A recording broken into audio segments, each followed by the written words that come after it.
All right.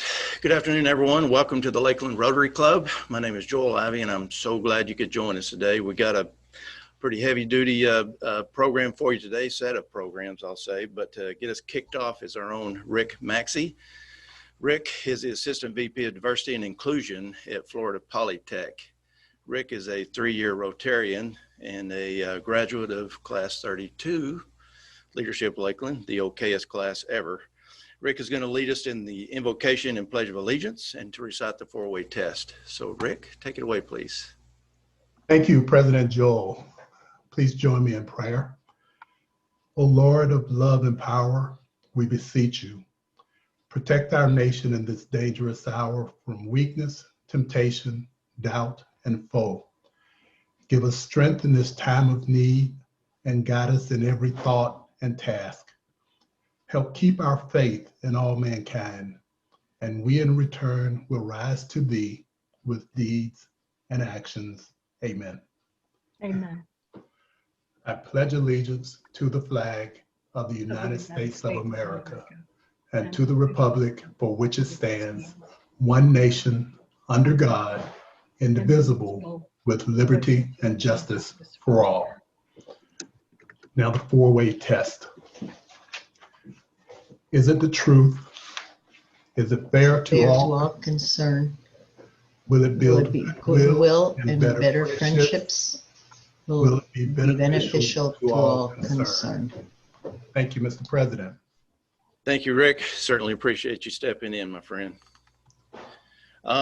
Next, we're going to move to the introduction of guest and visiting Rotarians. I see we've got like 72 participants, so we've got a pretty good crowd today. Let's hope we got a lot of visitors with us. Trey, you going to take that? I will. Good afternoon, everyone. If we could have any visiting Rotarians or guests or their sponsors introduce them. Trey, I have a guest, and Phil Allen as well, who's a joint guest of ours. That's Steve Sen. He's an attorney here at Peterson and Myers with us, and a friend of Kimberly Moore, who wanted to hear her speak today. So welcome to Steve.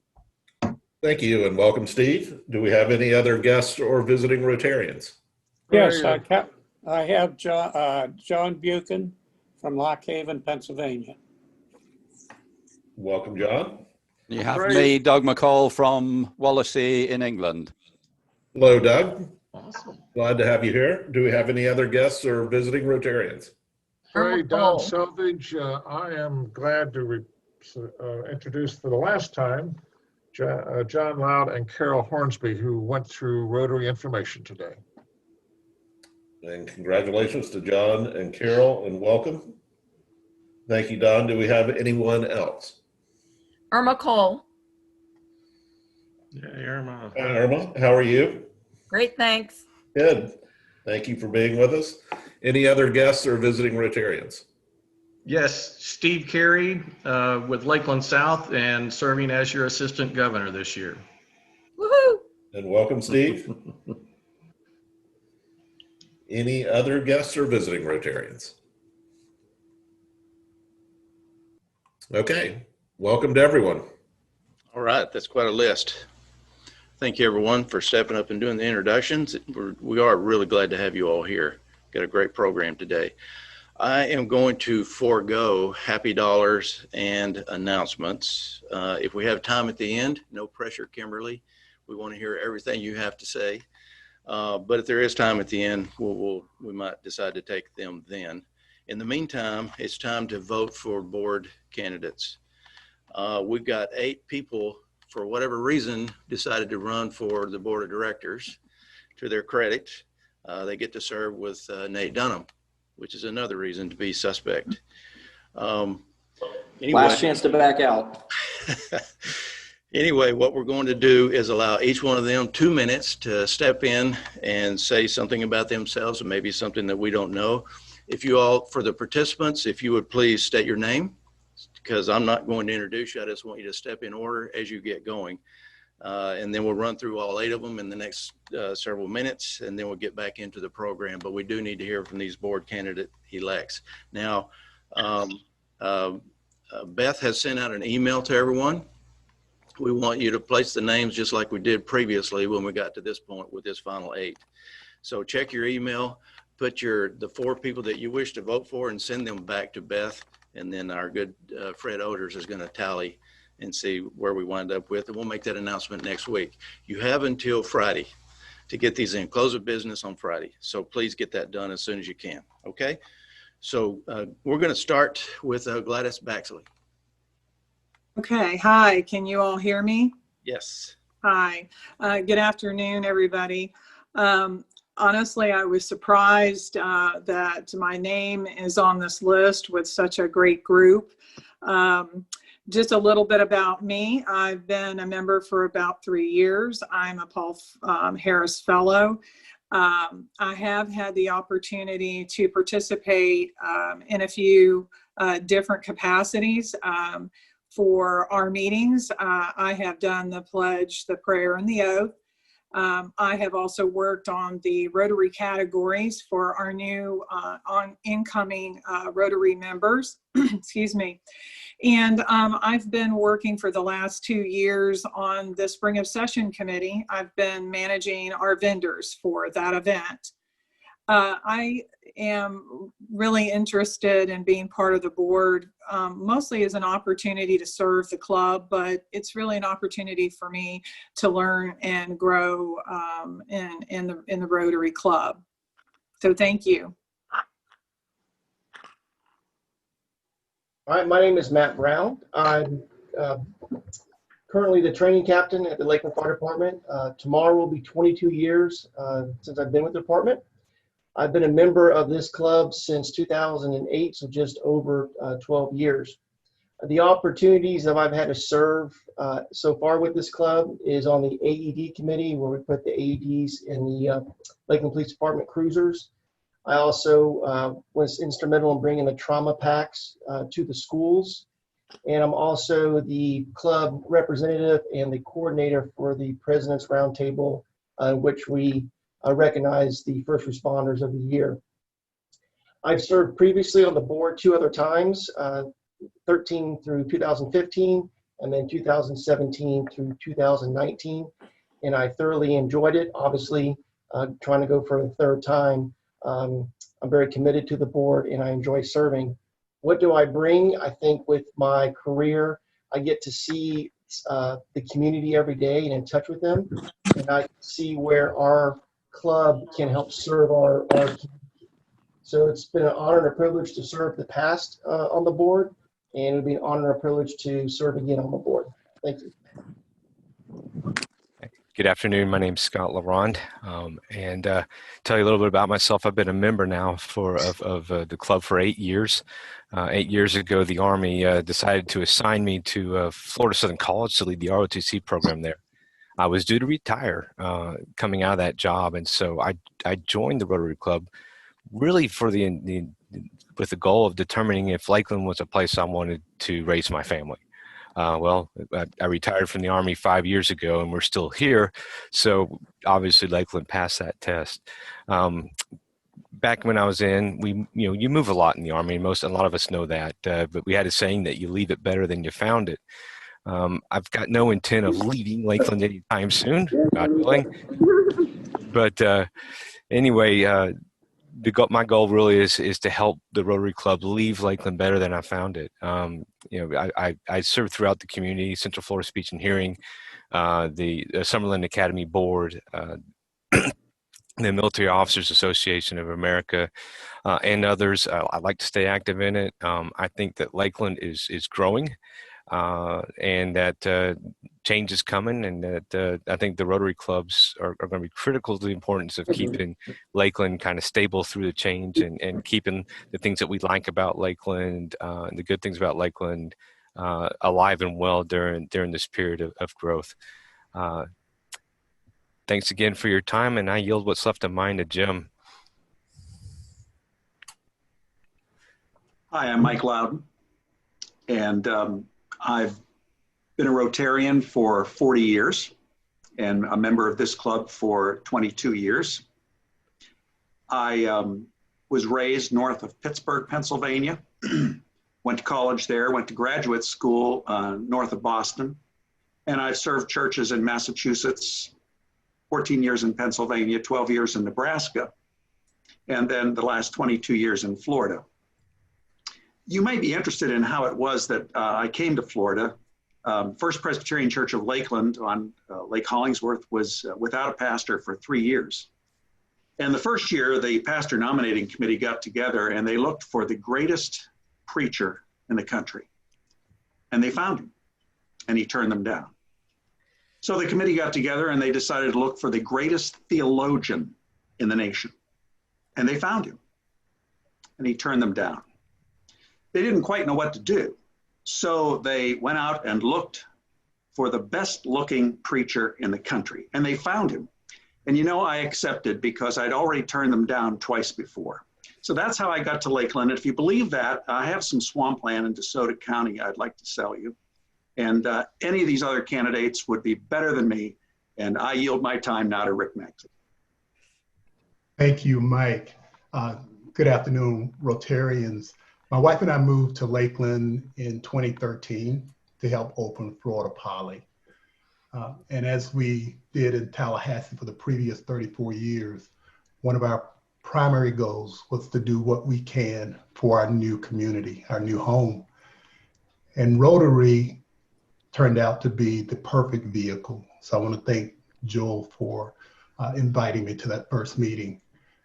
What I'm interested in is opportunities to expand the Rotary brand.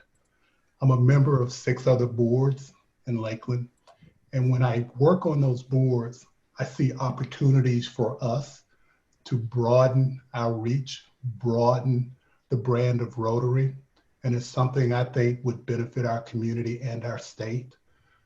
So I'm extremely interested in being one of your board members. I look forward to talking to you about how we can continue to be a force in this community and how we can help those who are less fortunate. Secondly, I'm very interested in the diversity of the organization. I was asked by the assistant district governors to make a presentation to them about how that could be done. And working with a counterpart from the Fort Myers Club, we had a 1.5 hour session that they thought was pretty good. So I told them, don't worry about paying me though. It was my joy.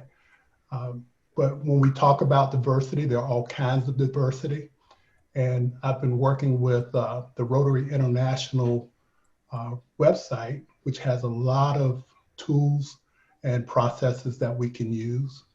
So I hope that I get a chance to serve you in that capacity as a board member. Thank you very much. Thank you, Rick. Hi, this is, can you hear me? Yeah? Okay, this is Melody Ryder, and I wanted to share something with you. 1 second. Okay, so I wanted to explain to you why I want to be on your board, the Rotary board. First reason is my mom. She's actually a polio survivor. She got polio when she was in her early teens from one of her foster sisters who was very badly stricken, a year in the hospital. My mom was only slightly and spent 2 weeks, but current day, she has now post-polio. She just was diagnosed not too long ago. And so I do it for her to make a greater impact on what we do to serve our mission and realize our vision for my mom. Secondly is I'm passionate about giving back in the community. It is something that just brings me great joy, and she also taught me that that's truly something that you should do on a weekly basis, so I work hard at that. A couple of things I've been involved with so far, I'm about a 2-year Rotarian.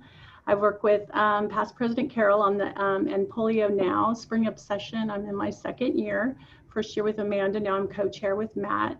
Ringing the Bell, of course, with the Salvation Army with Jim. Was on the marketing committee with Chuck. Worked with Jack on fellowship outings and Ava as well. I sponsored the golf tournament with Trey and actually played last year. Delivered the Visti boxes. I've been a greeter a few times, and also this next year get to be a part of the Flight to Honor Mission 6 with Gary. We had to postpone that, so I'm very much looking forward to that. I also serve on a few other boards, so I do have experience. Career Source Polk Board with Stacy, of course, she's my sponsor. Newly appointed Lakeland Chamber Board member. I am in the class of 38, Leadership Lakeland with Mike and Sarah. And I'm also on the Salvation Army Board. So I come with experience, but I also come with a very passionate personally and professionally to serve the Rotary Board well and give back. So thank you. I'm going to stop sharing my screen. There you go.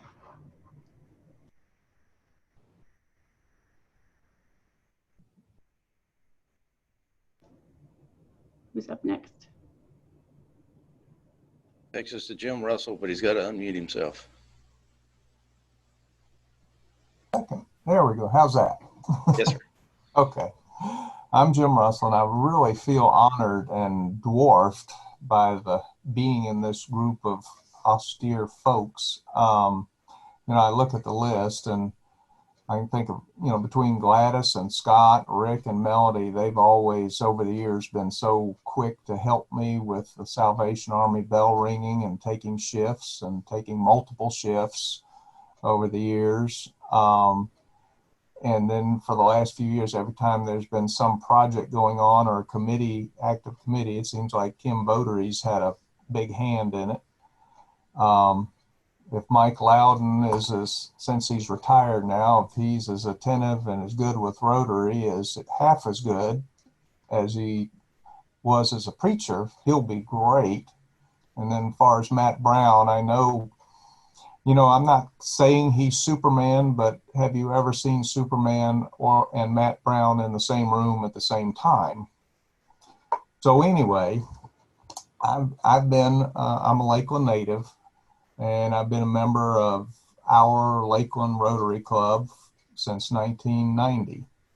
I was on the board back in the 90s when things were a little different, and a past president from 2001, 2002.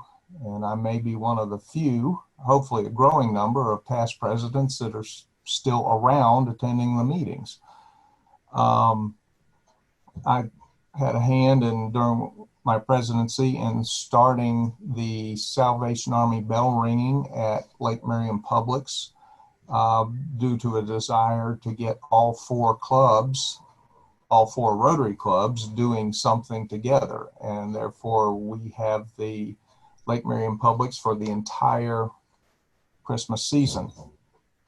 Throughout my 30 plus years in this club, I've witnessed and survived a lot of different events. I was there when the first woman was brought into our club, and that was a tremendous event, and Mary Ann Jones will forever be in our memories. And I was also there for our first woman president. Gay Ratcliffe not only laid the groundwork for future women presidents, but she also set the bar pretty high for subsequent presidents. I survived shotguns being fired at Fred Oders and I at a Rotary event back in North Auburndale years ago, and also survived the questionable food at the Civic Center when we met there. Probably my most memorable and the most important memories, though, are getting to be with and getting to know and getting to work with notable folks in our community. That is the most memorable. You might think, well, sure, I've been around an awful while, but don't think of me as a has-been or a dead rotting fish on the seashore, but instead you might think of me as a fine wine which gets better with age. Or better yet, you could think of Bill Clinton coming out of retirement and running for Congress. Could do that. But so therefore I'm kind of running on the platform of experience, and hopefully with experience and Rotary experience for our club, there comes wisdom. And with wisdom, there is a difference between wisdom and knowledge, and that is knowledge is knowing that a tomato is a fruit. wisdom is knowing not to put that tomato in a fruit salad. So with that, and my chief of staff, George here, we're gonna do the club a good job. The most important indicator of our economic strength is the growing skill and efficiency of the American worker.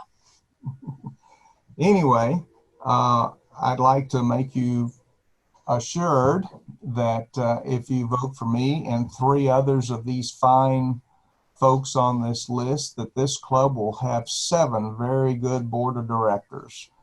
And that's a promise, and what do you have to lose? Thank you. All right. We've made it through Jim. That's excellent. So Kim Votary sent us a note. She was not able to be with us. She did say that she had COVID. I hope she doesn't mind me saying that for the 2nd time, and she's in bed. Oh. But she sent me something to read, so I'll run through this real quick. And she really said, please don't think for a moment that she's not humbled and honored to even be considered. Kim joined the club 5 years ago. She was tasked to chair the engagement committee. It was important to her and the club that we got to know each other outside of the 4 walls. For each year that she was asked, she took the direction of the president completely. If she would be a member of the board, she would continue with the same outlook. It's important and necessary that we continue the work of the club, ensure each member feels that extra special something, and continue the vision of Rotary. She feels a board member needs to have the heart, passion, and the willingness to serve. And no matter the outcome, she will continue to be the steward she has always been. Thank you, Kim, for sending that note. We hope that you get to feel better very, very soon. Sorry you can't be with us. Now, that's the 8 candidates. And so what I would ask for you to do when you get some time, you don't have to do it right now, but do it whenever you're ready.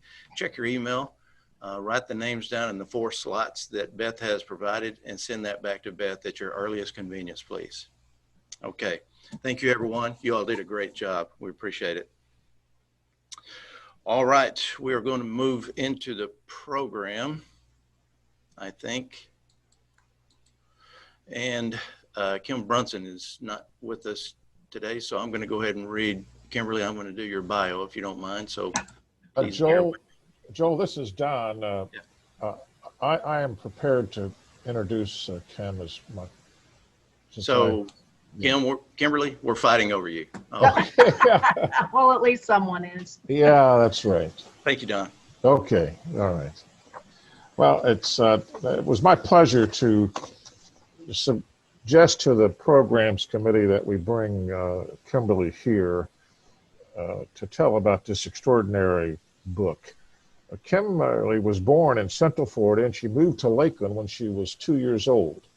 Her dad was transferred by W.T. Grant to Lakeland. She went to Medulla Elementary, Lakeland Highlands Junior High, and graduated from Kathleen Senior High School. And then went on to Polk Community College and then Florida State. Very notable, she was a Southern Belle at Cypress Gardens. So we have a celebrity in our midst. But it's important to say that Kimberly, who's at the Ledger staff now, is an award-winning investigative reporter based in Central Florida, who covered Lisa Nowak's criminal case for Florida Today's newspaper on the Space Coast. She served as an anchor and reporter in Israel during the first Gulf War, has covered the U.S. Congress and the White House, and reported on multiple space shuttle launches. She currently covers schools, the arts, general assignment, and COVID-19 stories for the Ledger. She's an author who's written and illustrated the children's book, The Legend of Latin Hikun, about a raccoon that helps his woodland friends, and she is also the author of The Book of Tom, the biography of her friend Tom Selfton Angle, who died 3 times and came back.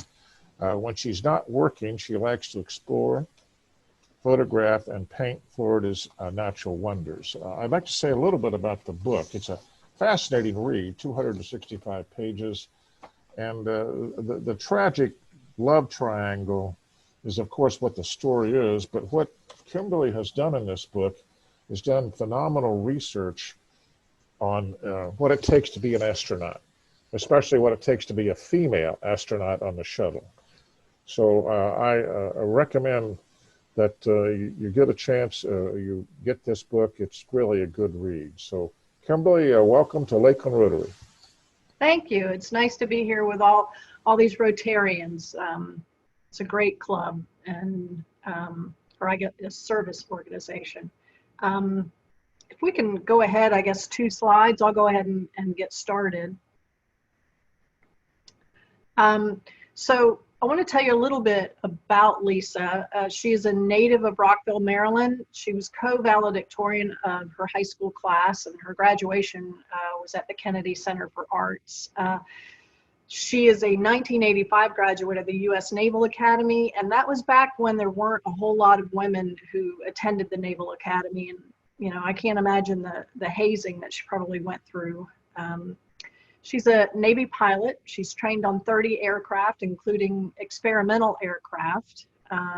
She's a wife, a mom of 3 children, and of course an astronaut, and a possible attempted murderer.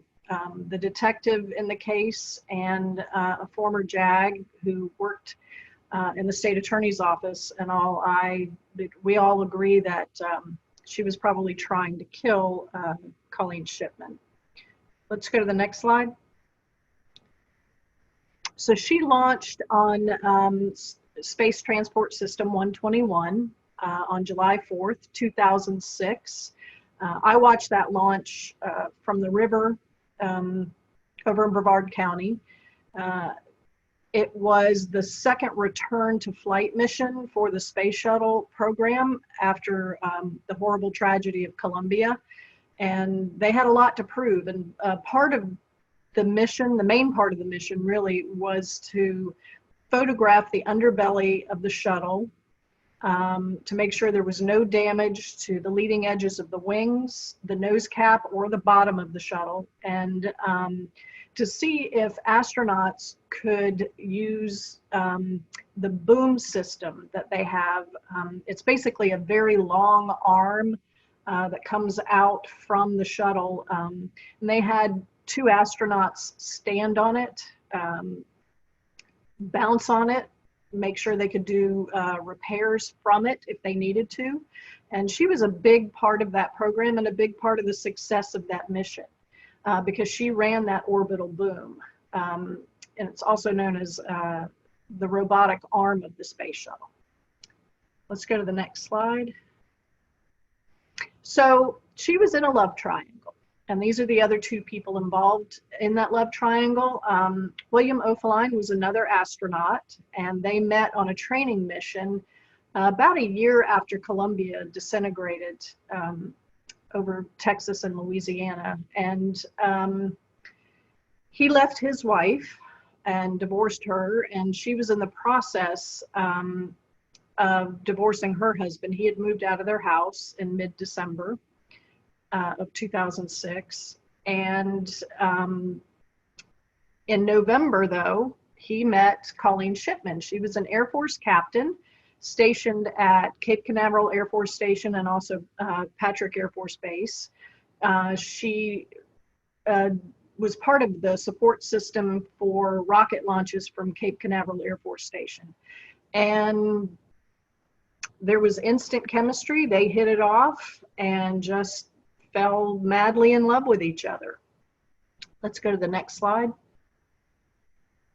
Actually, go to the next one and we'll come back to this one. So what happened?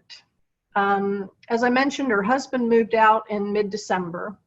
She had 3 other major life events happen, all within the span of about 5 weeks. Her parents stopped talking to her when they found out that she was getting a divorce. In particular, her mother, who was not very happy with her. She stopped eating. She stopped sleeping a whole lot. She also found out that she would not be on another space shuttle mission, which effectively ended her astronaut career. She had some issues with her children that I've left her children's names out of the book. I just I want to be protective of them, but there were some issues with the children that her husband and she did not agree on and how to handle it.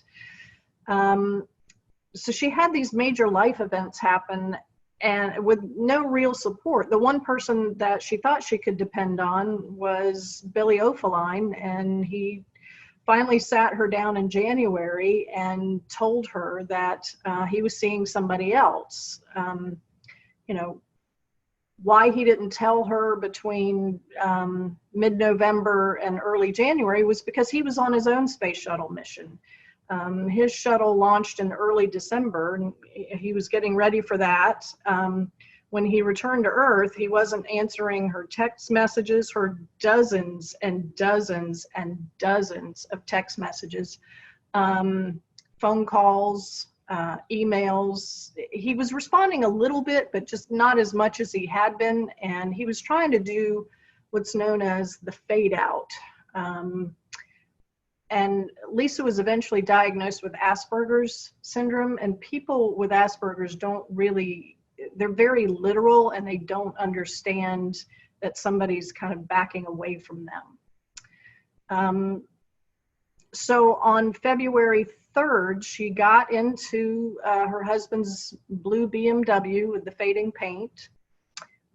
She packed a bunch of items in her duffel bag, and like any good NASA employee, she made a list. And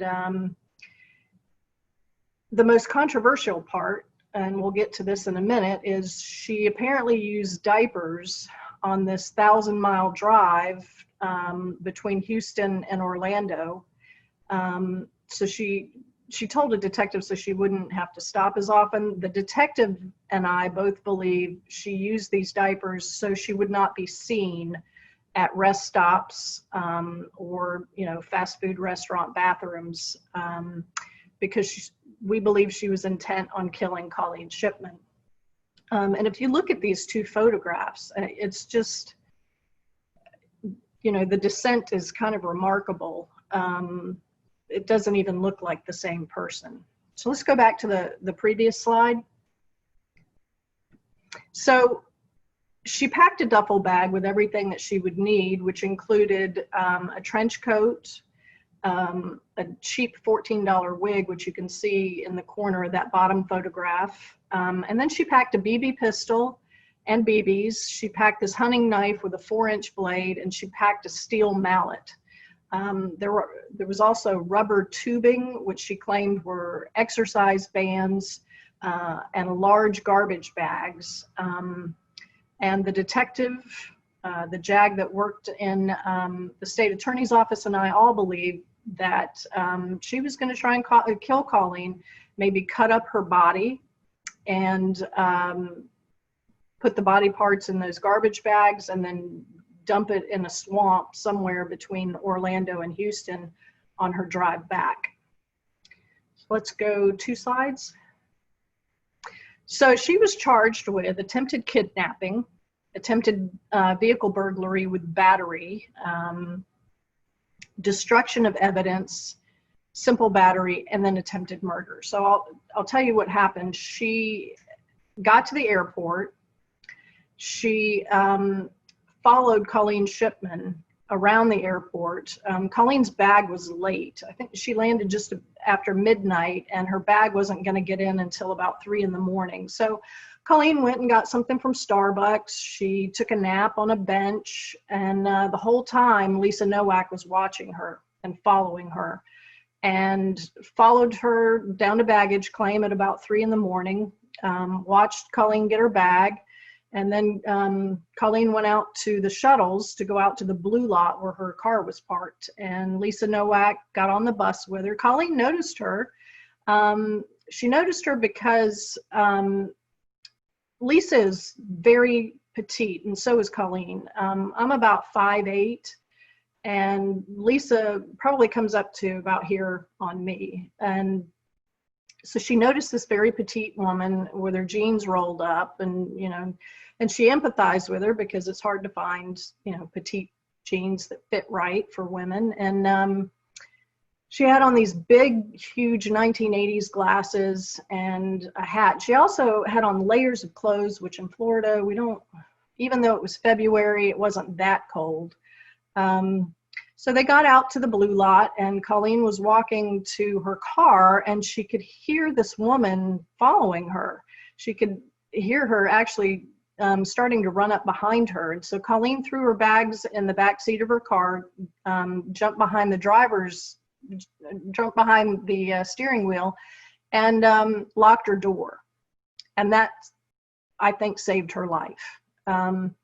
So this woman comes running up, bangs on the door, and says, "Please help me, please let me in." And, you know, Colleen is thinking to herself, if she needs help, why is she banging on the door and trying to get in? Why didn't she just quietly knock? And Colleen, said, "Lady, you scared me."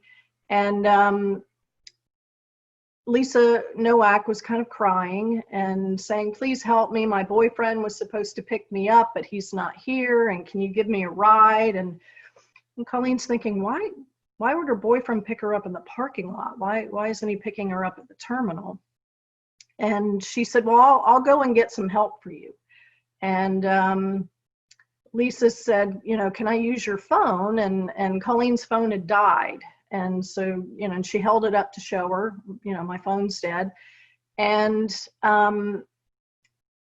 Lisa, was crying, and she said, I can't hear you. I can't hear you." And Colleen went to roll her window down, and instead of just rolling it down a little bit, it's one of those automatic windows, and it rolled down a little farther than she had hoped. And in that moment is when Lisa Nowak pepper sprayed her. And so she rolled her window up, and the car was already started, so she drove away. And she drove and went to the exit of the parking lot. She told them what happened, and the police came, and the police searched the parking lot, and there was Lisa Nowak walking to the bus stop. She had changed coats. She changed out of her trench coat into the coat that you see her wearing in this mugshot, and took her wig off, and she put the wig and a bag into a garbage can, and inside the bag they found the BB pistol. They in the duffel bag they found the knife and the mallet, and charged her with these 4 things. She eventually pled guilty to burglary of a conveyance, which is a 3rd-degree felony. And burglary doesn't necessarily mean that you're stealing something. It means you're entering into some place where you're not invited. So she was also found guilty of battery, and she was adjudicated, the adjudication was withheld, and eventually the case file was sealed, and it's as though it never happened. But let's go to the next slide. So she was arrested, and she was, I don't want to say forced, but the judge ordered her to undergo a mental health evaluation. And this is kind of the goulash of everything that that they found an issue with. So I'll just quickly read through this: obsessive compulsive disorder, partner relational problem, major depressive disorder, 1 single episode that was severe, insomnia related to OCD. She was getting about 2 or 3 hours of sleep every night, and she told her psychiatrist that she had reached a point where she just felt like she didn't need to sleep anymore, and which I wish I would get to that point, but I might get more done. She had a brief psychotic disorder with marked stressors, producing a manic depressive state. And I mentioned the Asperger's. She had a recent loss of 15% of her body mass. And like I said, she was already a petite person, but she went from 127 to 107. She had problems with her primary support group, which was her nuclear family, and then also her husband. marital support separation. She was unable to confide in her family of origin. She has two sisters, and they both said that they really never heard from Lisa unless they called her. And she rarely called them, and I believe her parents said the same thing as well. She had problems related to her social environment. Her family said that at parties, you would often find her talking to children rather than the adults at the party. She had an inadequate social support system. She didn't really have anybody that she could turn to say, hey, I'm thinking about driving from Houston to Orlando, allegedly to talk to Colleen Shipman. You know, there was nobody to say, you know, that's really not a good idea. You probably shouldn't do that. Let's go to the next slide. So I'm going to read a real quick chapter. You know, the question that I get a lot is, hey, isn't that diaper lady? So I'm going to talk about the detective and his search of her car. Detective Chris Becton asked her at least 65 times during his interview where her car was. And if you read through the interview, you can see that she is actually the one who's controlling the interview and not him. She just was very brilliant about it. So the car search. It was about noon, more than 8 hours since the attack in the parking lot, and more than 5 hours after Chris Becton started questioning her. Okay, are you going to take me to your car? Yes. Finally, he thought. Becton felt as if he'd been questioning her for days, but at the same time, he wasn't sure where the time had gone. His sergeant was searching airport parking lots for a car from Texas. I was never very good at chess, Becton thought. Becton arranged for a marked squad car to take her to her car. He would follow her in his vehicle. She still hadn't told him where it was, only that she would take him and another officer to it. He offered to get her something to eat, and she asked if she could have a granola bar out of her duffel bag. He handed it to her, and she unwrapped it and began nibbling on it. Becton followed the squad car away from his airport office and began hoping Nowak would not rescind her consent to search the car. He wondered what he would use as probable cause, the legal reason, for a search warrant on which a judge would sign off. And then he thought, I know she drove here, so there should be at least a map in her car. It would be nice if there were a notebook with notes or pictures of Shipman. I need a lot more than just this attack in order to charge Nowak with attempted murder. But he knew at this point that he didn't have probable cause for an attempted murder charge. Attempted robbery, maybe. Burglary to a vehicle with a battery, absolutely. Becton realized they were leaving the confines of the airport, driving on Jeff Fuqua Boulevard across the bridge over the beach line toward Hotel Row on Cimarron Boulevard. This is the area where all the hotels outside the airport are located. Nowak parked in a hotel parking lot, he thought. He wondered how she would know the hotel had a shuttle service to the airport. She would need to look up this information on the internet, and that would involve pre-planning, indicating premeditation. The pieces of the story were coming into focus. They turned into the La Quinta Inn parking lot. He thought, did she get a room here and wait for Shipman? On the far side of the hotel, facing a heavily wooded area, they pulled up to her husband's BMW with the faded paint job. That's not what I was expecting from an astronaut, he thought. He took a breath and prepared for the moment of truth. Consent or search warrant. Do I have your consent to search your car? He asked. Yes. Thank you, God. He rolled down her window in the squad car and told her she could tell him at any time if she changed her mind. He took a moment to think about the best way to search the interior of the car. He knew he needed to be methodical, keeping track of what he found and where he found it. He started on the driver's side, the driver's seat of the car, but there was nothing on or under her seat. Then he saw a stack of papers on the passenger seat. Not yet, I'm going to stick to the plan, he thought. He went to the rear seat on the driver's side.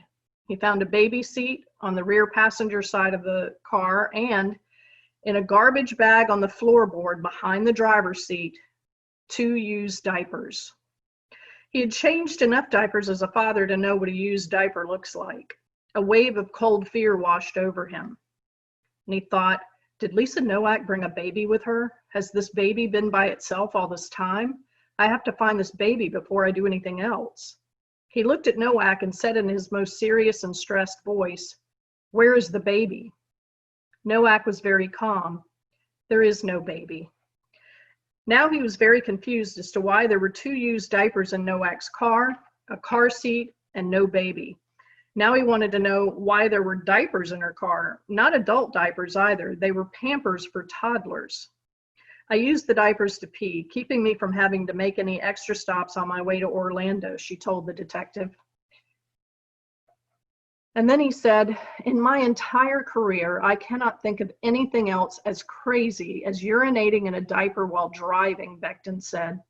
"So let me get this straight. A bona fide captain in the Navy who can fly numerous different combat aircraft, who is a member of the Astronaut Corps, and who has flown in space around the world, is driving from Houston, Texas to Orlando, Florida to see the girlfriend of her ex-boyfriend and is using diapers on this trip?"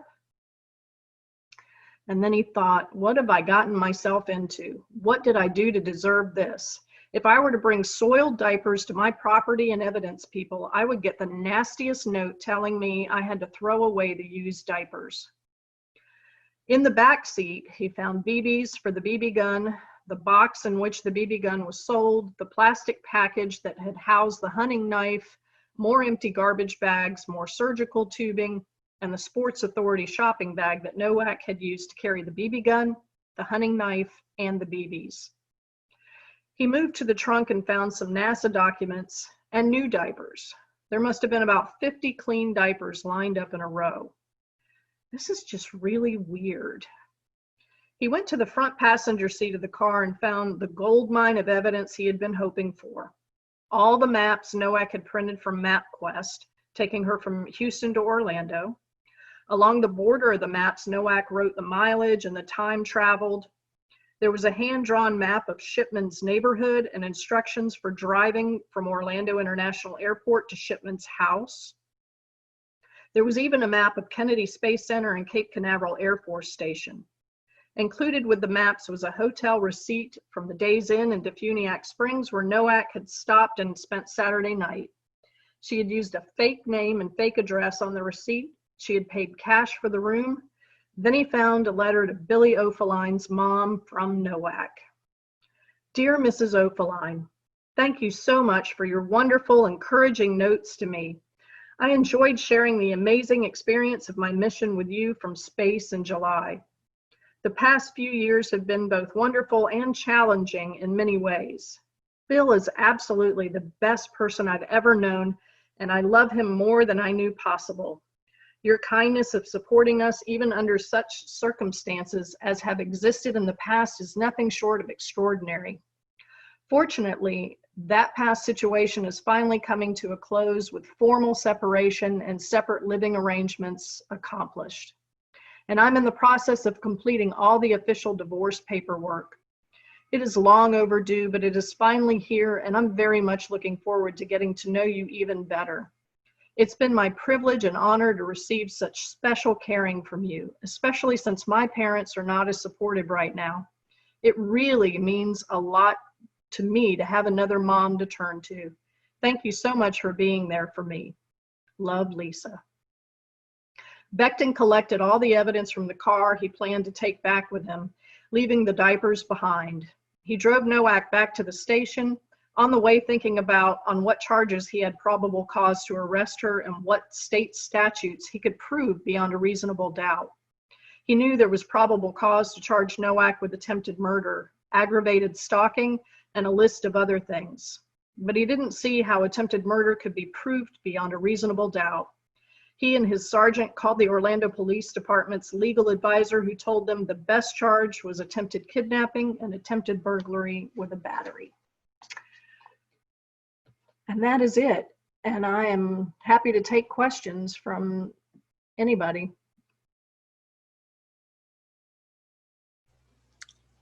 Amanda, do we have any questions on the chat room thing? There are none in the chat room right now, but they might start coming in. What is Lisa doing today? There comes the first one. She had to go through a naval hearing. It wasn't a court martial, but it was a hearing to see whether or not she would be allowed to stay in the Navy. And she was asked to leave on other than honorable status, which is just up from, less than honorable. So she was bumped down one rank, and then and she retired. And because it was an honorable or an other than honorable discharge, she was allowed to keep her pension, which is about $6,000 a month. As far as I know, she's quietly living in Houston and continuing to raise her daughters. Her son is grown. He has a good job with the company doing IT, and her daughters are in high school now. Okay, there's a question, what is her sentence? And I know you said that adjudication was withheld. Can you explain what that means? That means that once you serve your probation successfully, which she did, it's as though it never happened. So so the sentence was, do you know how long the probation was for? I believe a year. And she was also sentenced to time served, which was like the 2 days that she was in the Orlando County Jail. Okay. And the last question is, what made you decide to write on this topic? The detective and I were talking one day. I had called him to ask him, they found a bunch of orange pills in her duffel bag, which just turned out to be vitamin C pills. But I had called him to ask him what they were, and we started talking, and he was interested in, in collaborating on a book. And I just set out on this 13-year-long odyssey to research and write. I will say one of the most startling things I found, there was a statistic in a NASA report. There is a minimum 53% chance that a serious behavioral problem will occur during a long stay option in a crew of 6 over 900 days. So in a long-term flight to and from Mars, there's a 53% chance that there's going to be a serious behavioral problem that if they were on Earth, the person would have to be hospitalized. That actually increases to up to an 89% chance. And according to a 2015 report issued by NASA, they don't have a valid way to handle this, and what are you going to do? Is Hal going to open the pod bay door and jettison this person out into space? You can't turn around and come back. I mean, really, a serious option would be just to sedate the person for the rest of the trip. It's an issue, and NASA is looking into it. They did make some changes after this incident. They do an annual mental health evaluation. In the past, most of us have probably seen The Right Stuff, where they put them through these grueling tests. They did, I want to say it was like 30 hours of psychological screening in the Gemini program. And that went down to, I believe, about 10 hours under Apollo. And then for the space shuttle, they just interviewed them for 3 hours. And that was the only psychological evaluation that they did. After this, they started doing an annual review with the astronauts. And then if you were going up to the International Space Station, they talked to you about once a month, just to make sure that everything was okay and just kind of checked in with you. All right, Kimberly, thank you so much for joining us today. We certainly appreciate having you here. That's a great story. I have this highly coveted Lakeland Rotary Club book. There's no words in it. You get to put your own. So hopefully you can get us started on another story pretty soon, but thank you again. Well, I've got a couple in the works. Thank you guys for inviting me. I really appreciate it. It's nice to see you, Joel and All right, Steve. I think you're on there somewhere. Yep.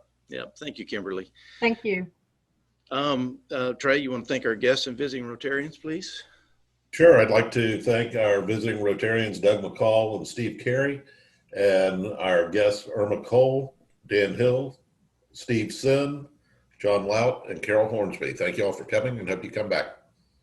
All right, our weekly quote, and don't take this the wrong way, the tallest oak in the forest was once just a little nut that held its ground.